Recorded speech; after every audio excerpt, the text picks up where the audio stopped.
Hello Capricorn, amyenergy here with your weekly tarot message. If you have not, please subscribe to the channel, hit the bell to be notified whenever I make a new video. Working with the Dreams of Gaia deck this week, please keep in mind this is a general reading, so use your own intuition. If you would like to book a personal, you can do so on my website, amyenergy.online. All right, let's get into your reading here. First, we're going to pull out for our past, present, and forecast. Okay, Queen of Fire on the bottom of the deck here. I am really liking this energy for you so far here, Capricorn. So in the past, we have the Ace of Earth. So I feel like we've definitely started a new beginning. Oh my gosh, that Ace of Wands was trying to jump out here too. So there's definitely a very prosperous, very abundant energy here in the past. Yeah, Knight of Pentacles. So I feel like this is something that you've been working on for a long time, or something that, you know, is really going to show up here in your future. Okay, Queen of Wands also on the bottom. So like basically same card, different deck, even though the Dreams of Gaia deck is, you know, a little bit different than the traditional Rider-Waite or Thoth-based decks. But here in our current energy, we have integrity. Okay, so really one of my favorite cards from this deck.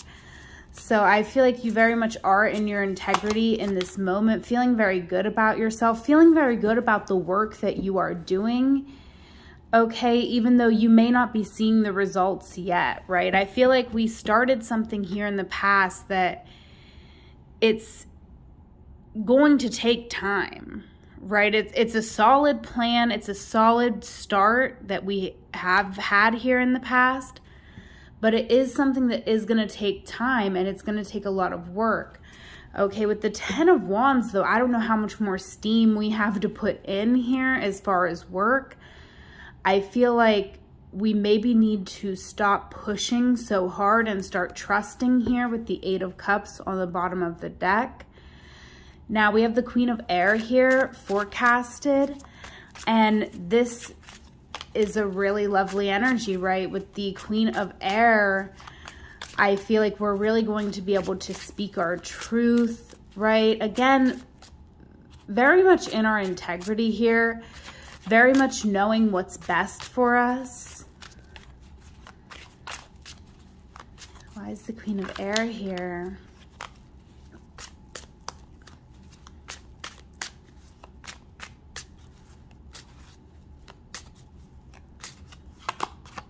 Three of Wands. Okay, so yeah, it's a bit of a struggle, not too much here. You know, the Five of Wands, it can be a little bit of conflict, but it's mostly a card of growth to me. With the Queen of Air, I feel like we're really able to understand what direction we need to go. We're able to understand who is around us, what their intentions are. We're just highly intuitive and highly intelligent here. Okay, and we have two queens now showing, so I feel like we're very empathetic, we're very intuitive, and I love that it's the Queen of Air and the Queen of Fire, because we also have that other type of energy, right? We're very dynamic here, because the queens, all queens are water energy in addition to whatever element. So we have air, fire, and water strongly represented here. And with the Three of Wands, I feel like we're really making a plan to make our routine, our life whatever this is that we're doing, we're planning it out to make it more sustainable because we do believe in our future. Okay, so the struggle here, I feel like, is the growth that's happening, and it's unavoidable to a certain extent. So, you know, like I said, it's not a terrible energy. I feel like it's just, you know, having to come to terms with certain things. Like, you aren't going to be able to be in this energy, right? I feel like right now in the current energy, you know that you're doing too much. So that can be a conflict moving forward because you want to do the most, right? When you haven't met your goal, you want to maybe work on it relentlessly. However, it's going to be much better if you can remain grounded and taking care of your body while looking towards the future and not losing hope, and obviously still working on your goals, but not working yourself into the ground, right? Because whatever this is, Capricorn, it could take some time, right? And this is not sustainable. All right, so let's look at your blockages, your blind spot, and your best advice. All right.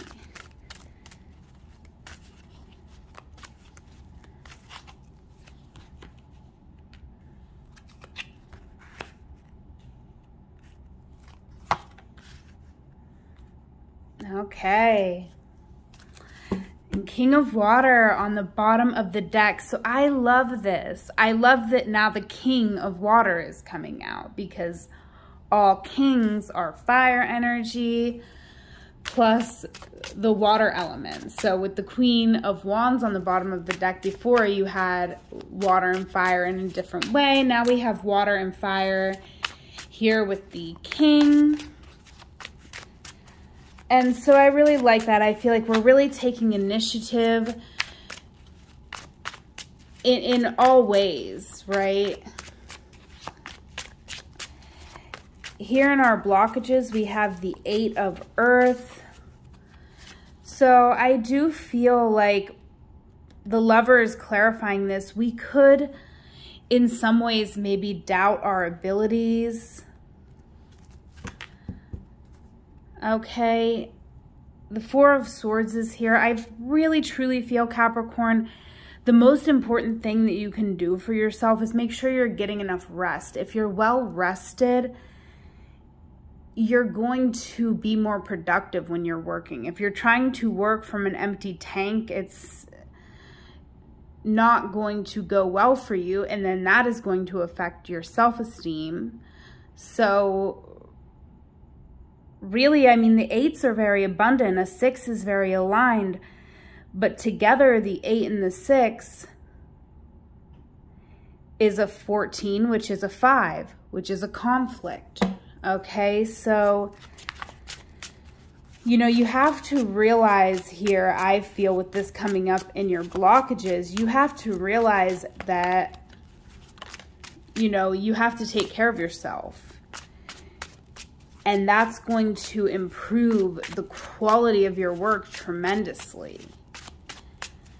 Okay, let's look at your blind spot. We have the Father here. Okay, so let's clarify that. Something you're not seeing here.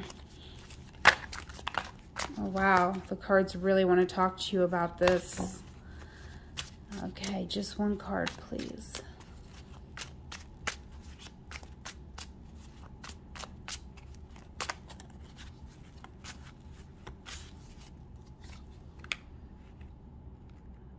Oh, interesting. So, you know, your relationship with your father, or this can be, you know, it doesn't have to be your actual father. A lot of times it is, but it can just be like patriarchal energy as well. But I feel like for a lot of you, like, look, this is the 5, right? So for a lot of you, I feel like growth for us might look like really the relationship that we have with our father. And the relationship you have with your father may actually be affecting your relationships that you have with other people, right? The Queen of Swords here is on the bottom of the deck. So the Queen of Air was also here in your future. I feel like we need to come into a space where we are able to speak our truth from a very empowered space, right? Because the Queen of Swords, and I read it a lot, like the Queen of Swords is someone with strong boundaries, like she'll cut your head off, like, you know, but I feel like that's not, sometimes I feel like, you know, depending on what cards are around this Queen of Swords, yes, that could be true, but I feel like the Queen of Swords is actually someone who is very empathetic, and that's why they have strong boundaries. So I don't necessarily see this as a card of like aggression or hastiness. I really see this as someone who is able to put up those boundaries with ease while still remaining very empathetic towards others, okay?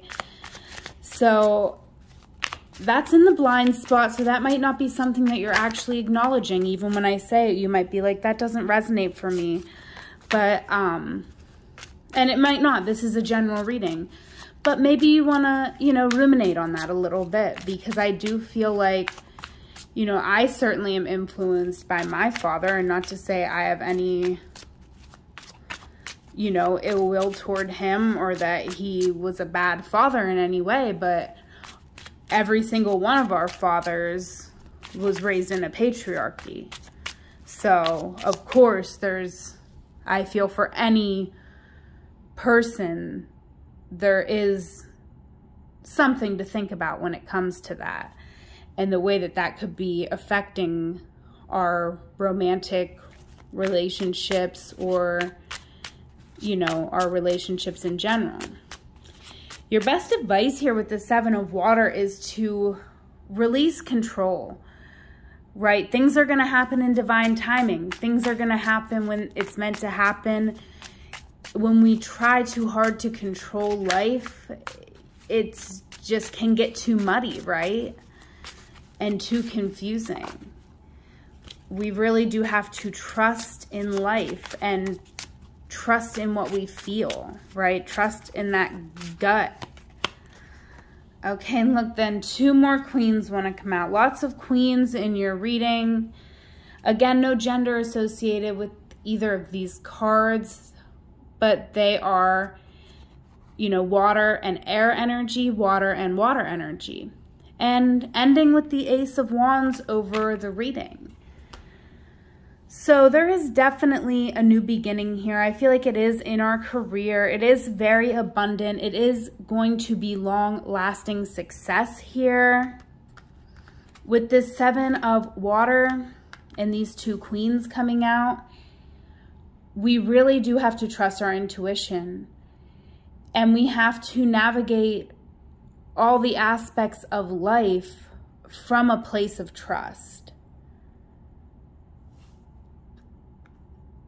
It's very interesting. I almost want to just grab another deck here, because we've had a lot of court cards in this reading. So I kind of just want to, you know, see what these, get a little deeper into why is the Queen of Swords here.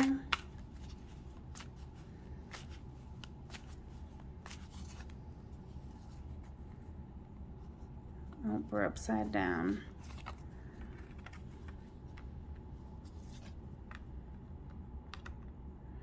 Okay, yeah, this Queen of Swords is definitely our energy, right? We have the 7 of Discs. This is failure. This is the fear of failure.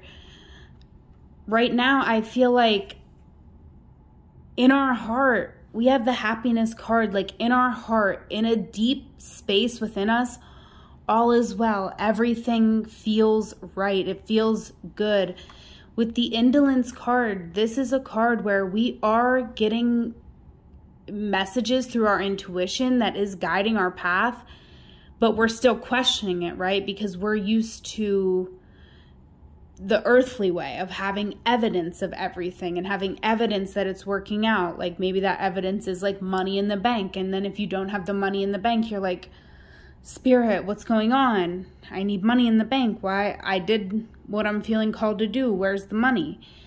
So I feel like that is a challenge here. And that's a challenge for most of us, right? But with the Five of Swords, there also could be like challenge from other people, right? Like this could be a problem. Like, yes, you want to trust here, but it could be also that other people are contributing to this because maybe, you know, if there's a bill you can't pay, or maybe your parents, maybe for some of you, a father is kind of coming in and judging your actions and telling you you're doing the wrong thing.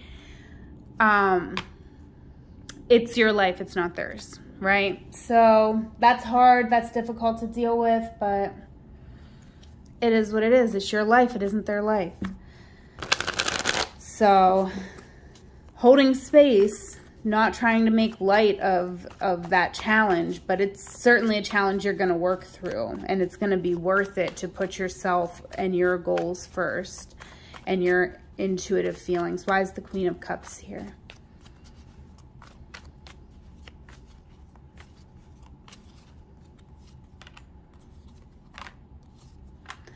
Yeah, the opinions of other people are really holding us back here with the Interference card. I'm going to cover that up because, you know, I don't want to get kicked off YouTube. Yeah, I guess I already have a lot of naked people. So, you know, don't report my video like an a-hole. Anyways, we got the Knight of Wands. We have the Emperor. So this is all about your vision. And sometimes our vision doesn't happen overnight, right? With the Emperor, we have the vision and we have to build it brick by brick. With the Knight of Wands, this is confirmation. We are not going down the same path that our parents went down. We're not the same person. We're going down a different path. And so we really do have to, you know, take the opinions of others with a grain of salt. The Devil is on the bottom of the deck. So, you know, there's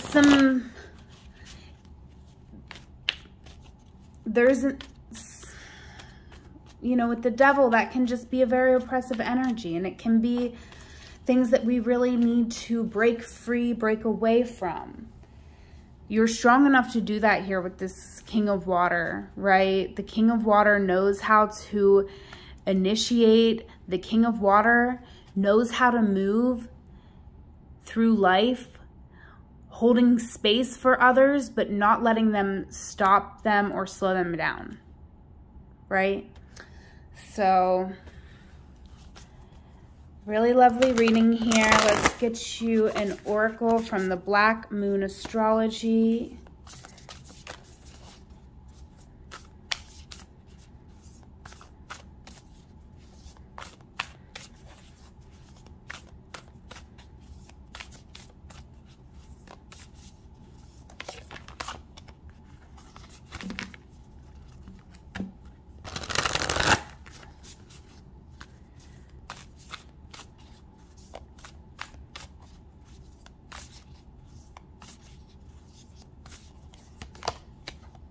Sagittarius, I see. Yeah, absolutely resonating with the rest of this reading. 12th house escape. Okay, so I feel like there is a lot that, you know, I like that the I see with Sagittarius is coming out, and then the 12th house escape is coming out, because with the 12th house, that's the unseen, right? So this card I see coming out with the unseen realm is really quite interesting to me. And I do feel like you see things that other people can't see, right? You see the things that you're being called to create, and it's your job to create them, right? Trust that. Okay, we have Taurus, 11th house, and Pluto. So I do feel like community is very important to you, and there's a major transformation happening here with how we connect with our community. And also here with Taurus, you know, this could be affecting our values, or if you look at your own astrology chart, it could be affecting the area of your house where you have Taurus, which will be different for all of you. So definitely recommend checking out your own birth chart, but I feel like there is a major transformation here in how we achieve success and how we're engaging with the collective. And it's very beautiful, right? I feel like we're really getting a lot better here at trusting. And that's our advice, right? Is to trust and to release control of a situation. You can build here with Taurus energy. It's all about your values, right? And being in alignment with them. And so as long as you're in alignment with your values, you can release control, because the outcome cannot be known. That's just part of life. That's what makes life magical. So I am going to go ahead and leave it there. Please like, comment, share, subscribe. Anything you do to help my channel, I greatly appreciate. You can donate. I'm on Venmo at amyenergy. Follow me on Instagram at amyenergy. Follow me on TikTok at amyenergy3. Book your personal on my website, amyenergy.online. But most importantly, Capricorn, have a wonderful week. I love you. Take care.